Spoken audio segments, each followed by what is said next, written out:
Today on CityCast Denver, you may have heard Denver's electing a new mayor soon. But that's not the only question on our ballots this April, and the city council races are starting to heat up. Plus, Valentine's Day is just around the corner. We've got some ideas for how to celebrate Denver style. Our regular host, Bree Davies, is on vacation, so today it's me, producer Paul Caroli, and my friend and CPR host Nathan Heffel breaking down all the local stories that mattered this week. Today is Friday, February 10th, 2023. I'm Erin O'Toole, and here's what Denver's talking about.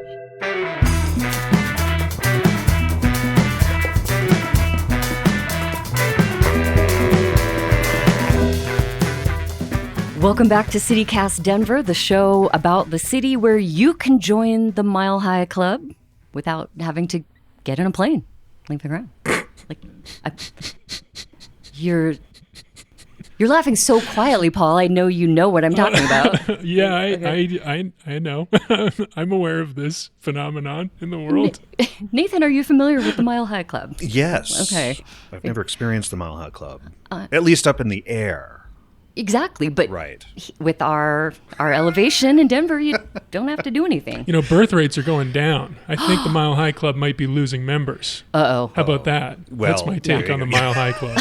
We all know what needs to be done, people. And Step to it. Valentine's Day coming up, I'm just saying. All right. Hey, it's Friday, so you know we're just having a good old time. We're at Westward. I'm Erin O'Toole. I'm joined by our lead producer, Paul Caroli. Hey, Paul. Hey, Erin.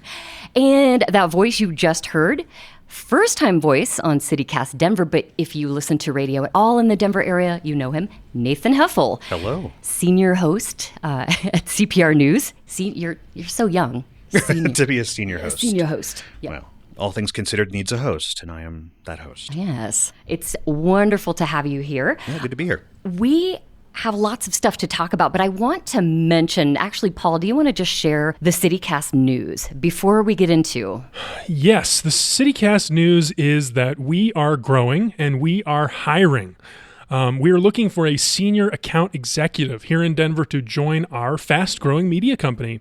So this is somebody who will be helping to take our ad sales game up a notch. Yeah. Because we really need the help right now. So if you are that person or if you know that person, we're going to put the link to that job listing in the show notes. And please do spread that around because we know that right person is out there. Yeah, definitely. So I want to talk about politics. We've got the election coming up, and of course the mayoral election, that's getting a lot of attention, lots of coverage. I wouldn't say a lot of endorsements are flowing yet. A few, yeah. Yeah, a couple are out there. Kelly Brough, I believe, just got kind of a big endorsement. Yeah, she was endorsed by former Governor Bill Ritter this week. Yeah. Does that mean anything to you, Nathan? Well, I think anytime endorsements are given by someone that's a former governor, it's a big deal.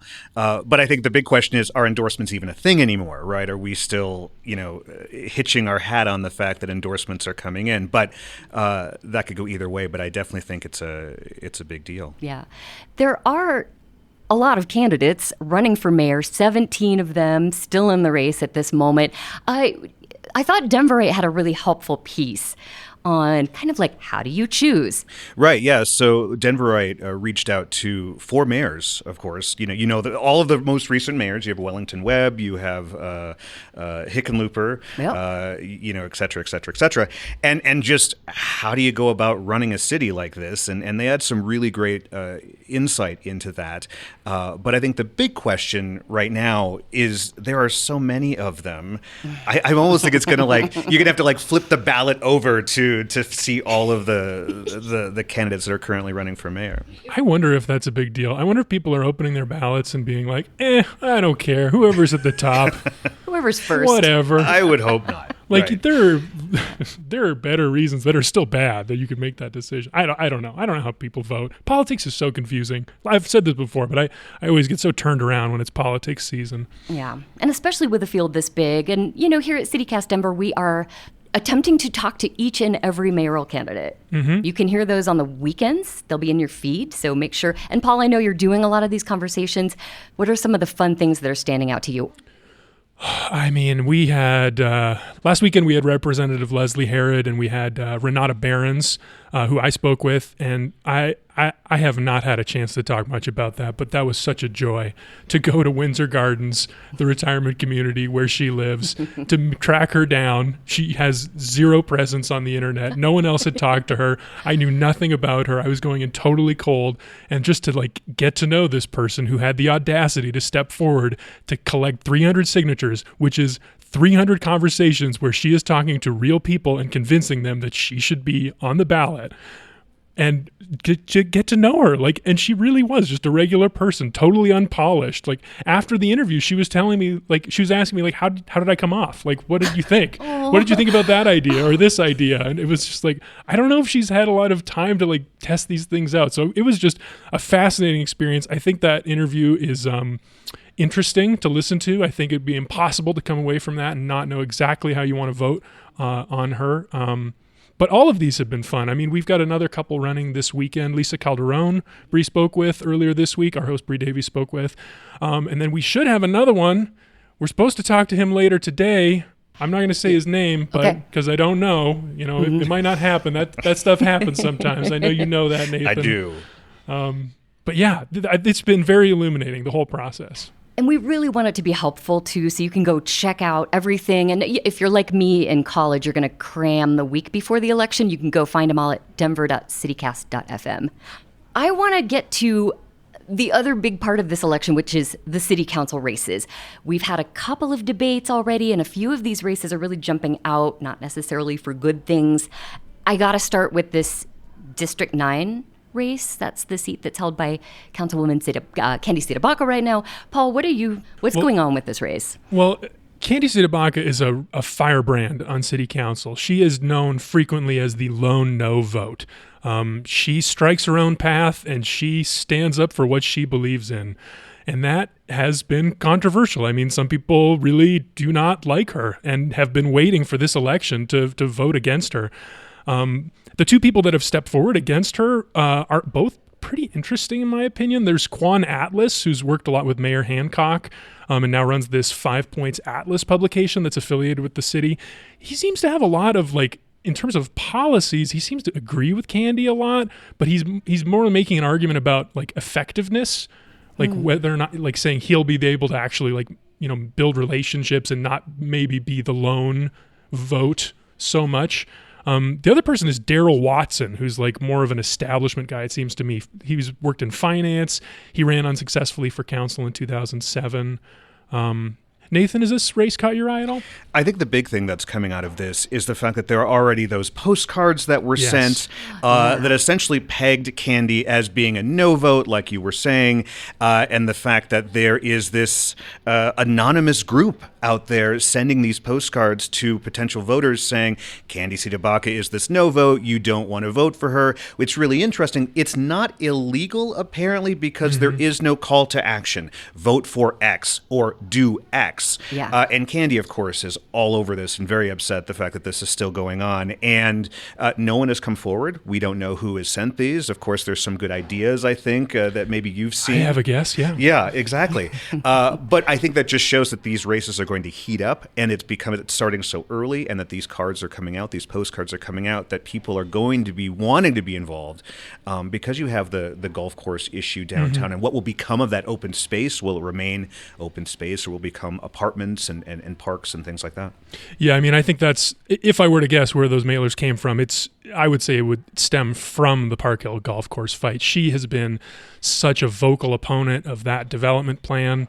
And these mailers, what they're saying specifically is that she opposes affordable housing, which is just so overly simplistic and false. It's just, it's insulting, honestly, to the voters' intelligence, that the way that those mailers are framed. So I think pretty easy to dismiss, but that's been the argument from the developers, is that redevelopment will bring affordable housing to the area. It's a lot more complicated than that, as we've talked about on the show. She's pushing back, but the takeaway is this is a really interesting race. It's heating up already. I think that one is going to be really, really hotly contested and fun to watch in the next couple months. Most definitely. Yeah, it's so interesting to see this kind of dark money influence creeping into city council races. I expect it at the presidential level governor's races, things like that. But wow. Right. And of course, we see it everywhere in school board races. I mean, all the way down to coroner, I'm assuming. That's just the way things are going. You have these high influencing, money coming into these races. Yeah. What about this at-large seat? Anything interesting happening there? At-large is another one that's a bit of a free-for-all. There's a lot of candidates. There's 2 seats up right now because both of the incumbents are leaving, and there's a lot of people involved. Like, a lot of these people I've never heard of, don't know anything about. Will Chan, Dominic Diaz, Tim Hoffman, Travis Leaker. I don't know. I assume I'll learn more about these people as the time goes on. What's jumped out to me about this race, one, there was a debate this week. Housing seemed to be a huge issue. But it's a couple of candidates in particular that are running that I feel like have a little bit more of a leg up. There's Penfield Tate, who's part of this political dynasty here on the Front Range. One of his relatives was mayor of Boulder. He's been a huge opponent of the Park Hill Golf Course fight, one of the leaders of that group. And then also this other person, Serena Gonzalez Gutierrez, who I didn't really know her story, but I learned recently she's the granddaughter of Corky Gonzalez, the Chicano leader. Wow. Which is, so that's a political dynasty in this city. That's a huge advantage for her. She's also been a state representative for a few years now. So she also got the endorsement of outgoing at-large council member Robin Kniech. I don't know if there's a favorite in this race, but if there was, it's her. For sure. Sarah Parody. I found this really interesting. I was doing some research with Denverite, and the fact that this at-large candidate wants to essentially talk about moving away from big roads surrounding downtown, and also potentially talk about doing another cover over I-25 in the Highlands. So, there's a cover over the interstate in Globeville, in Elaria, Swansea, where they've got like a football field and things like that. Yeah, brand new park. 100%. She's talking about she would like to put forward a proposal to do that again over the Highlands. And you know exactly where that is, where you've got the road, the bridges crossing there. I found that super interesting. Like, way to make yourself kind of stand up in this so many candidates in the field by saying, I want to cover... That's that very visible, very easily visualized, tangible plan. Right. I found it very interesting. Yeah. That's an interesting proposal. I want to hear more stuff like that. I want to hear big ideas. I think you're going to hear those with the candidates, where there's so many in the field. You got to do something that's going to stand yourself up and say, let's make the news real, the news cycle. And I think that's one of the ways to do that. Yeah. Well, I'll reiterate the call that Patty Calhoun, Westward editor, was on a few months ago. We agreed, make us laugh. That's what I want from these candidates. I want some jokes. I want to know you have a sense of humor. That's the number one thing I'm looking for. Stand-up comedian. Agreed. Wasn't the president of Iceland one time a stand-up comedian? I don't know if that's true or not, but just like... Yeah. Well, Ukraine's president. Exactly. Ukraine's president was a comedian as well, yeah. Well, I do wonder, though, if you're onto something here, because it feels sometimes to me that people aren't that engaged with races like this when you've got an election for senator, governor, president. People are super pumped and they turn out, not so much with city council. I mean, Nathan, are you getting a sense in your work that people are engaged this time? I think people need to be engaged this time. There is so much going on. The fact that there is this open mayor's race, you've had the same mayor for so many years, and of course people tune out for that, but now there's an open field of candidates who, like you're saying, have to stand up and have to do what they can to get themselves, noticed. I think you're seeing big money come into this mayoral's race, and I think the same thing for city council. Okay, well, let's leave the politics there for now, and we're going to take a quick break. When we come back, something fun, some fun ideas for romance this Valentine's Day. This episode is brought to you by the How to Buy a Home podcast. Literally, it's like at a standstill, to be honest with you. There's houses all over the city that have been sitting for months and months. Really good ones. It's confusing, though, because the interest rates or whatever. But that's why I keep recommending the How to Buy a Home podcast. Host David Sidoni has years of experience helping first-time homebuyers close on houses they thought were impossible, even as the housing market gets crazy. His How to Buy a Home podcast is a free resource that breaks down what you need to know to make home buying a reality. He answers questions like, do you really need to put 20% down? The answer is no. Most people only put down like 3.5%. David can guide you through the next steps that are right for you. He can even connect you with a great realtor right here in Denver that works with first-time homebuyers and actually cares about you.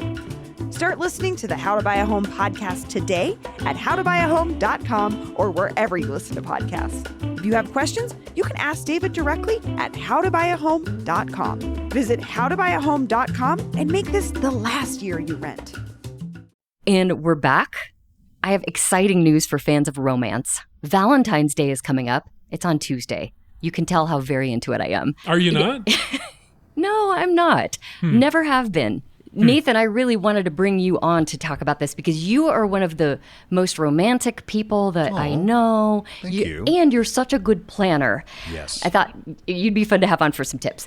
Before we do that, though, we can't not talk about this story about an alleged swingers club. Yes, love is in the air. It's also in an office park in Centennial.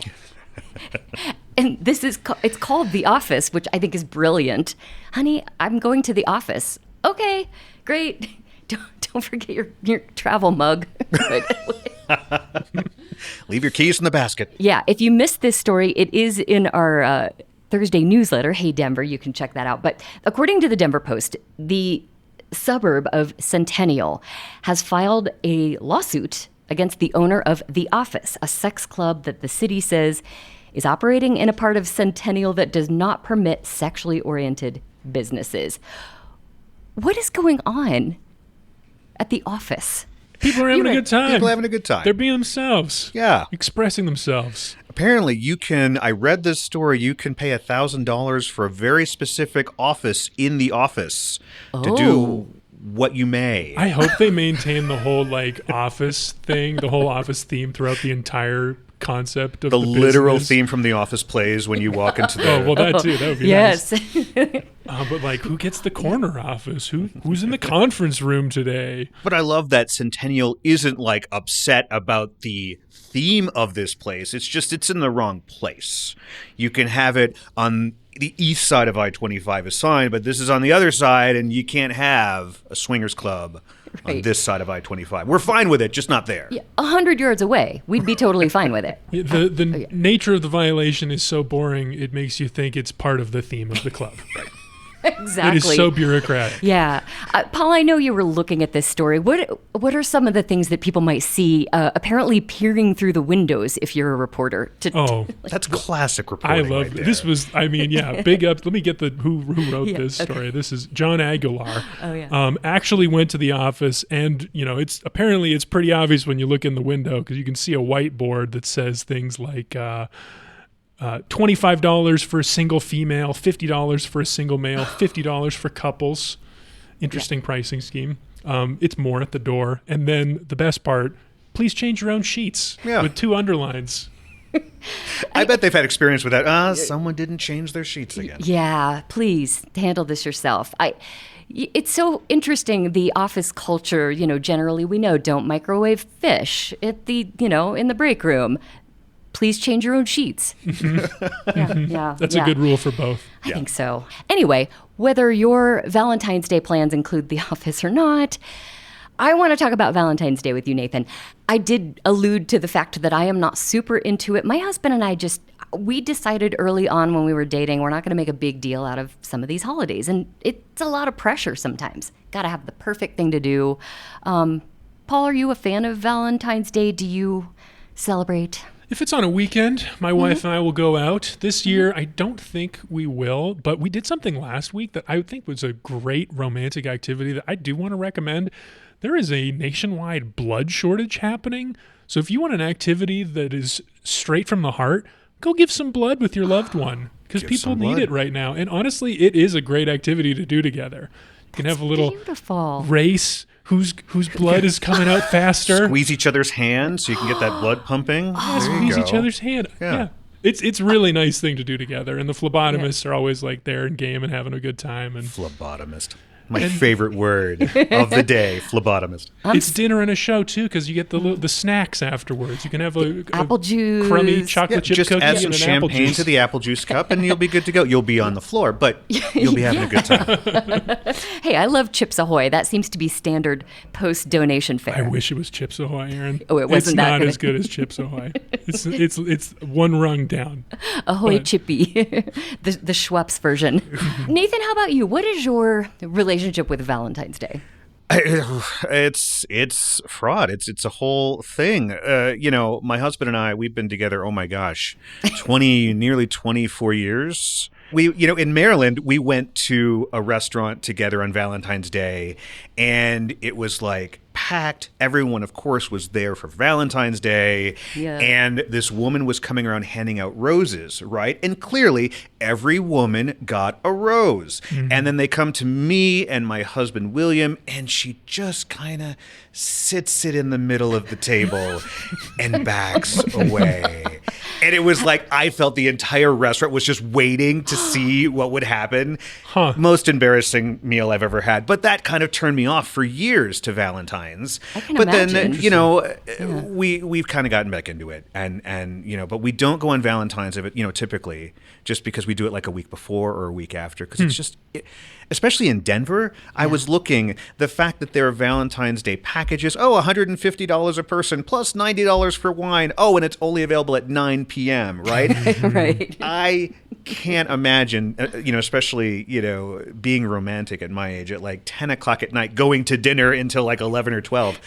And so we do something during the week, before Great. or after. Yeah. Oh, that really does take the pressure off to impress with the perfect evening. But no matter what day you do it, what is your ideal kind of Valentine's Day date plan? Yeah. How does it roll out? I think since I'm back in Denver now and I love being in the city, it's going to the old places I remember when I was here years ago. Cooper's Lounge at Union Station. It is above Nice. the Terminal Bar. Oh, yeah. It is super chill. Yeah, yeah. Most people don't really know it's there. You have to kind of go down a side hall and then upstairs, and but it's literally over there. Past and the it's Swingers past Club. the Swingers Club, right? I remember getting lost in the back stairwells there at the Crawford Yeah. Hotel. Can we tell the story real quick? Please. So, do you remember this? Yeah. You and I were there on the pre-grand opening of the Yeah. Crawford Oh, Hotel. no way. Yeah. Yeah. My husband and I were recently married, and we had a big old party planned. And they're like, "Yeah, we're sorry, we're not open yet, so you can't come." And I'm like, "Well, I'm inviting at least 4 or 5 friends." So 4 of our friends, we were able to take over Crawford Union Station. And I believe that we wanted to try singing in the stairwells to see how it would sound, because of course the reverb is incredible. And It then was amazing. It was amazing. And then we went, does anyone remember which door we, We got came lost. out of? Because it was just us. It was a half-filled hotel. It was just us. It was no one around. The place wasn't officially open, and we were just having a great time. Anyway, that's why I love, Union Station. I love these places because it's such a big part of my my Valentine, my love life. In a Yeah. sense. Yeah.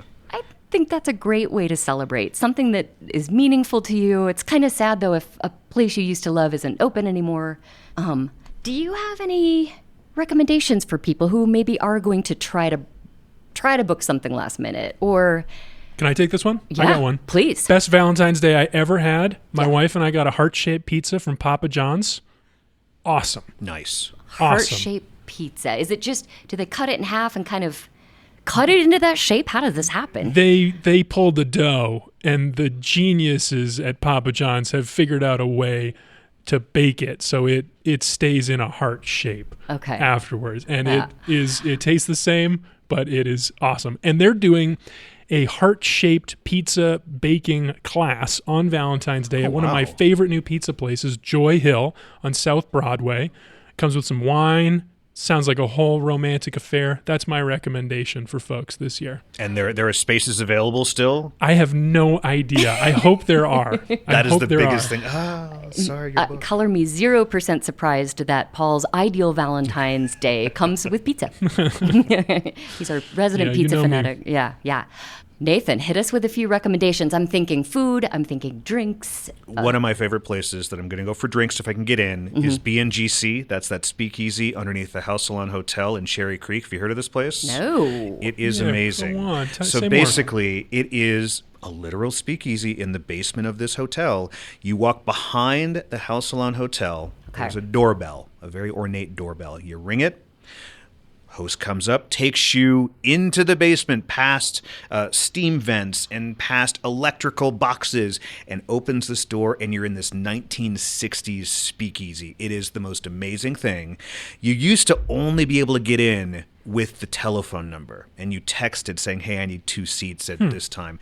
Because someone on TikTok in the Denver area did a video of it, it's gone insane. And so now they have a reservation system where you can go to their website, BNGC, and it is one of the best places. I recommend sitting at the bar, talking to the bartender. They'll basically plan your whole evening out. They'll make drinks for you on the fly, whatever you like. It is a great time, and I highly recommend it. That sounds very That's cool. a great pick. Yeah, I love that. Never heard of that place. Yeah.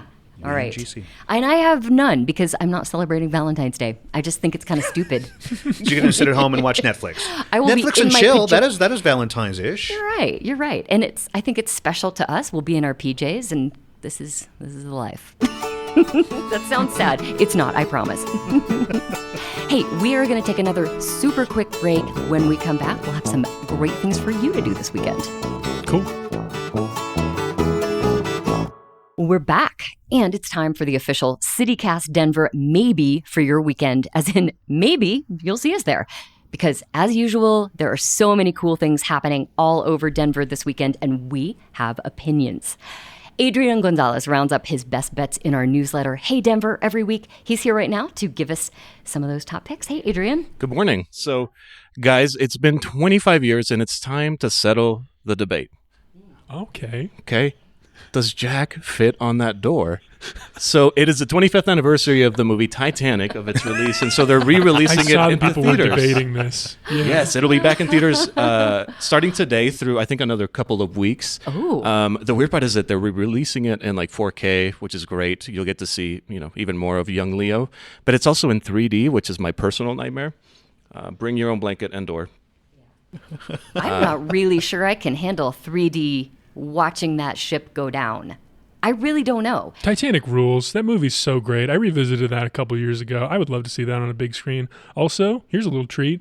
You could see Leo as old as the women he dates now. Oh, I'll never let go, Jack. I'll never let go. Oh, maybe he deserved to not fit on the door. Oh, ouch. Maybe. Leo, call me. That's our. No. Call me. I think we're all too old for Leo. All right. What else we got, Adrian? Second event I've got for you is the seminal document is at the History of Colorado. The Treaty of Guadalupe Hidalgo just opened last Friday, so I got to see it the morning that it before it opened. Chances are, if you're listening to this, you live somewhere in Colorado, which was affected by this treaty, and it was the treaty that ended the Mexican-American War and essentially ceded 55% of what was then Mexican territory, to the United States. So it's most of the West Coast, most of Arizona, a lot of Colorado, New Mexico. So you get to see a few pages of this document in person. Wow, I love this one. I have been meaning to go see this. This kind of thing is so interesting to me, to see the actual words on the page that a person wrote in 1848 that have dictated so much of the history of this place that we all live now. And just for some added significance of this document, you'll hear people, of Hispanic background, Chicanos in this part of the country talk about the border I didn't cross the border crossed me. Yeah. That's this document. That's when the border moved. So this is a hugely important historical moment, and what a joy to be able to see it. Nathan, what do you think about this one? Big history buff? Yeah, no, very much so. I think, anytime you get to see a physical document like that is just amazing. And to just sit there, I will hold the line. I will sit there and take that moment in and be like, this is an actual piece of history that is so close to a lot of what we experience here in Colorado. Yeah, I do find it really invigorating, maybe is not the right word, but to be in a room with history in its tangible physical form is really cool. So this one maybe not fun is the word. I literally cried. I might cry again talking about it when I saw this document, and I still am not sure that I'm not going to come back and maybe burn it, set it on fire. But say more about that. What do you mean? I'm from Ciudad Juarez, which is just outside of the area that was ceded. So it remained Mexico, when this document was signed. But being an immigrant, I think you have this experience that being affected by some of these moving borders. I have family that was affected by this very document. Same thing. I had women ancestors that were affected by this document because they could no longer own land. The land that they owned when this document was signed was no longer theirs. And so they had to marry white men to essentially give them that land so that they could keep it in their family somehow. But anyway, it's complicated. It's a complicated history. Yeah. So find me with a lighter. But let's turn it up a little bit. Thank you for sharing that, Adrian. But yes, we want some fun weekend activities here. All right. A different kind of destroying vibe here. We've got the Monster Jam in town this weekend. Hold on. No idea what that is. Is this monster trucks? 12,000-pound monster trucks jumping around. Yes. Jumping, driving, flipping. Yeah. What is, Aaron, have you been to one of these things? I grew up in Ohio. You know what passes for entertainment sometimes. Yeah, I mean, I have not been to this particular event, but, it's these giant trucks that people have, built to these insane levels. Giant tires. They drive them up ramps. They jump them. They drive them over cars, crushing them. There's usually demolition derbies. It's ridiculous, I guess I would liken it to throwing axes or smashing plates for fun. It's a great Valentine's date. Highly recommend. Is this up your alley, Nathan? Giant trucks flying through the air? Right. No, not so much. No. Hey, I'd go for just the people watching. I think that'd be fun. Adrian, where is this? Where is this? Yes. I need to know. I believe this is go. Yeah, I believe it's at Ball Arena. So they turned it into a whole spectacle at Ball Arena. And what I like about these, I've only been to one, honestly, and I'm a car guy, but this is way on the other side of it. What's fun is that you actually get to meet the drivers, so you can go up to them, touch the trucks. They have something called a pit party where you can get up close to the drivers and have all kinds of other fun events. So you can destroy some stuff. They won't let you in the trucks, but that would make it perfect. Now that you mention that I would like to do that. I would like to try driving one of these monster And this is at the trucks. Ball Arena? at the Ball Arena. So, Inside? Inside.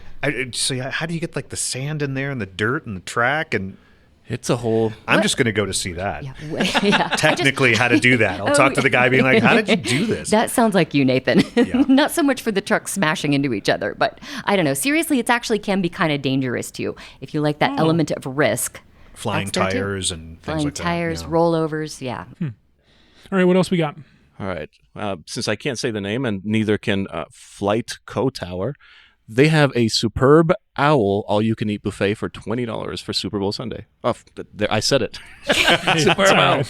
The big game. For Big Game Sunday, Flight Co. I've been meaning to go over there. Ever since Punch Bowl Social closed from that building, I wanted to see how the brewery would adapt the old air control tower at the old Stapleton Airport. That's such an interesting and iconic building. It seems like a good fit for a brewery there, and I would love to see that. It's a very cool space. I went there a couple weeks ago. Yeah, there's a bowling alley. They left the bowling alley in there so you can go bowling. And definitely the airplane memorabilia that's out there. It's super cool. You walk in and there's a model of an old Frontier Airlines plane. Oh, nice. It's just super cool. Yeah, I'm a big fan of that place. You're an av geek. I am an av geek, yeah. So am I. Yeah, I'm a big fan of that. And just the Stapleton, the old tower. You can't go up in the tower, of course, because that's unsafe. I mean, it only fits like 3 or 4 people up there. Challenge accepted. Yeah. Can they stop you from going in? That's Right. the question. All right, so we got the Titanic re-release. We got the Treaty of Guadalupe Hidalgo. We got Monster Jam. Trucks. We got football. You can gamble on the game and gamble on your health with an all-you-can-eat buffet. I like those I odds. kind of feel like I'm kind of leaning towards that buffet. That seems really fun. And I want to see that building too. Yeah. How about you though, Nathan? Where are you leaning? I think I want to see Titanic. Titanic re-release? Yeah. That's what you're... Yeah. Aaron, how about you? See, I'm kind of intrigued by the Flight Co. because I want to watch the game. I don't have access to cable or whatever, so I think that sounds fun. And I want to see this building. I want to see this memorabilia. So you're going with Flightco. Yeah. Is that what you're doing? Yeah. Well, we need a consensus though. We can only pick one. Yeah. There's only one maybe will be there. which will rise to the top. Adrian, how about you? How do you feel?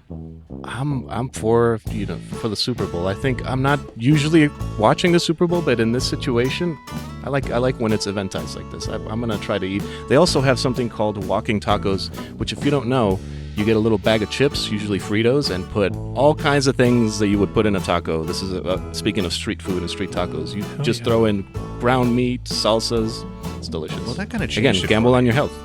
Walking tacos changed your mind. my mind, yeah. Okay. I think we got our answer got it. here. Ew. The Big Game Brunch Buffet at Flightco Brewing. Yes. There you have it. There you have it. Of course, there's way more where that came from, Adrian. You've always got plenty more recommendations in our newsletter, Hey Denver, which you can subscribe to right now by texting Denver to 66866. Well, Adrian, Paul, Nathan, thank you so much. Thanks, Aaron. Yeah, thank you. Thank you, guys. Have a good weekend.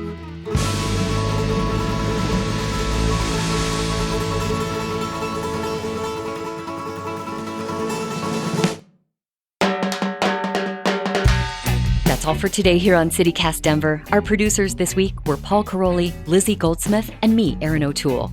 Adrian Gonzalez writes our morning newsletter. Our host, Bree Davies, will be back soon.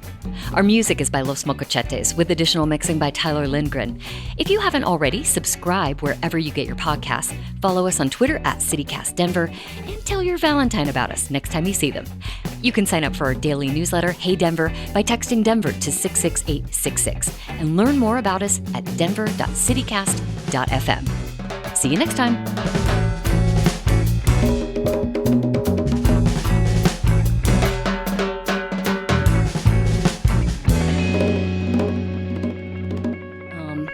Nathan, your trip in was good. It was good. Okay. Yeah, traffic right. was wonderful. You Paul. two maybe both want to get a little closer? Okay. A little closer to the microphone? Or to each other?